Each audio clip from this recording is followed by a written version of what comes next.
Hi, I'm here today to talk to you about 10 reasons not to have sex until marriage. Now, most people that will tell you not to have sex until marriage probably haven't had a lot of sex outside of marriage. And they would give you an answer like it's sin or you're breaking the commandment or something that might not make a lot of sense to you. Well, I'm here today to tell you I have had a lot of sex outside of marriage. And I'm going to explain to you very practically why you should wait, and it's in your best interest to do so. So practically, in fact, that you won't even be able to dispute me because you'll know that I'm right. Whether you choose to do it or not, that's up to you. I can't do your push-ups for you. I can only show you the way. So let's get started, shall we? Reason number 10, sex masks problems. When you're having sex in a relationship, what's the point in really evaluating it to see if you're going anywhere? You might wonder if you're in love or if you could spend the rest of your life with this person, but you're never really forced to evaluate it. Let me give you an example. My last relationship, I was having sex with my girlfriend. It was good sex too. We'd probably broken up 20 times. And I started to wonder to myself, am I really in love with this girl? And I thought the way to find out was to stop having sex, which I did. In the middle of it, I cut it off. And guess what? All the problems came up to the surface. And we ended up breaking up 3 weeks later. Because when you stop having sex, it's like, I want to have sex again. And I know you want to have sex again. And if we're really in love, let's just get married. But if we're not in love, let's stop wasting each other's time. Because you could waste years of each other's lives just having sex. Reason number 9, marriage allows you to evaluate your real feelings. So you start talking about no sex before marriage and everybody freaks out because it sounds extreme. But what if I were to say to you, no sex before love? That sounds reasonable, right? Something we can get our minds around. The next question would be, well, how do you know if you're in love? Well, my answer is you wait to have sex with that person until you get married, because no one's going to marry someone just to have sex with them, right? The Bible says the heart is deceitful above all things. That means your heart will deceive you into believing something that's not true, so you give your flesh what it wants. This happens to us all the time. Imagine you were dating someone and you said, I love you, let's have sex. And they said, great, I love you too. Let's get married first though. You'd say, whoa, hold up now. Let me think about this. That's a whole nother conversation, isn't it? Because we know that marriage is hard to get out of. And that's what marriage was always for. It was to allow us to evaluate our real feelings to see if we were really in love so we don't get stuck with someone that we're not in love with. Reason number 8, sex connects us. Okay, this one is simple biology. During sex, there's a hormone release called oxytocin. It makes women connect to men, and it makes men protective over women. And if you connect to someone that you're not in love with, don't start complaining when shit starts falling apart in your relationship. Plus, having multiple sex partners increases your risk of divorce. There's lots of studies on it, just Google it. It's like having a piece of duct tape and sticking it to something and then pulling it away and sticking it to something else and pulling it away. And eventually you do that enough times and it won't stick to anything anymore. Reason number 7, pregnancy. There's always a chance you can make a baby when you have sex. And as I've discussed earlier, if you're having sex outside of marriage, there's probably a pretty good chance that at least one of you aren't sure if they want to spend the rest of their life with the other. Reason number 6, everybody else is doing it. Let me give you a stat. The average American goes on 3 dates before having sex. Let me give you another stat. The average rate of divorce in this country is around 50%. And my question is this, of the 50% that are still married, what percentage of them are happy? Because I suspect that that number is pretty low. If I had to guess, I'd say it's 20%, and it could be even lower than that.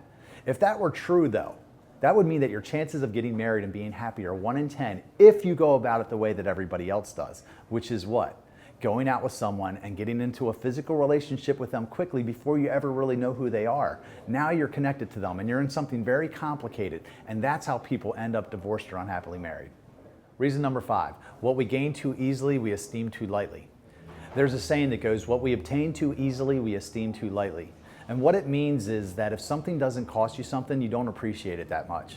Look, I've been abstinent basically now for the last 5 years. If I were to meet Mrs. Wright tomorrow, I think it's reasonable to assume that we would date for at least a year before we got married. That will mean that I have 6 years of abstinence invested in that relationship.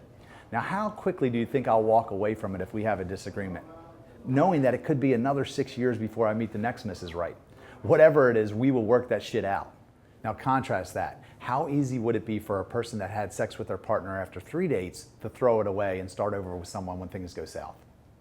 Reason number 4, transfer of control. Coming into a relationship, the big thing that a woman has control of is when they have sex. 99 times out of 100, a woman is going to say when. But what often happens is after sex, a woman will chase the man around for the relationship, the thing that he's in control of. Because the way that it was always supposed to be was a man was supposed to say to a woman, I will give you security, marriage, if you give me sex. So a woman that gives sex and doesn't get marriage or commitment is always giving and not getting. And the man is getting and not giving. That's why the world looks at a man that has sex with a lot of women as a stud and a woman that has sex with a lot of men as a hoe. I'm not saying that one party is less guilty than the other, but I did just prove my point. Reason number 3, talk is cheap. Ladies, listen, guys are good salesmen. They'll tell you that they love you and they might even mean it when they say it. But if they will wait to marry you to have sex with you, they probably mean it.